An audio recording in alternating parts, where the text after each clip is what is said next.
Truck developed a little bit of a tick on startup. I'm not sure what this noise is, and it's not exactly rhythmic.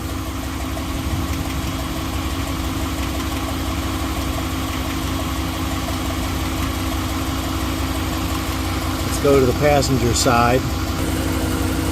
This is the passenger side.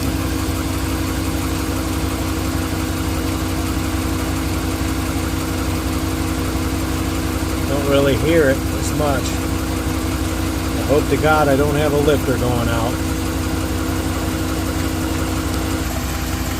Here's the driver's side again.